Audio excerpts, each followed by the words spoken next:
There are more than 222,000 Army veterans living in North Dakota and Minnesota. Now they and all the other Army vets in the nation will be honored in Washington, D.C. A new museum recognizing the military branch is currently under construction outside the nation's capital. Valley News Team's Ted Fioraliso from our Washington Bureau got an exclusive look inside.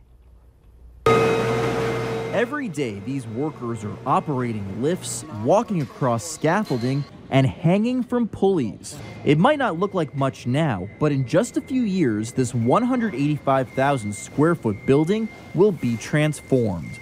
The United States' oldest military branch will have a national museum honoring the service and sacrifice of the soldiers who've committed their lives to protecting our nation. The National Museum of the United States Army will be located at Fort Belvoir in Virginia, approximately 30 miles outside Washington, D.C. Dave Fabian of the Army Historical Foundation gave me a tour of the site. This is going to be comprehensive.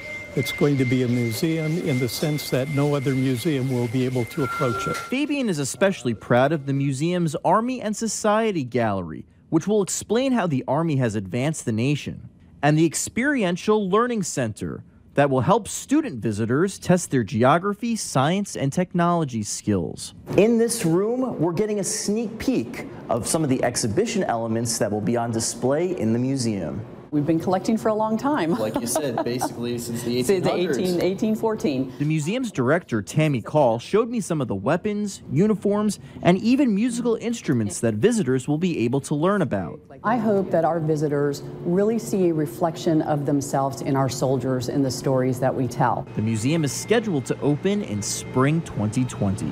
In Washington, Ted Fioraliso, Valley News Live. The money to build the museum comes entirely from private donations. The Army Historical Foundation still needs to raise $45 million of its $200 million goal. For information on how to donate, head to our website, valleynewslive.com, and click on this story.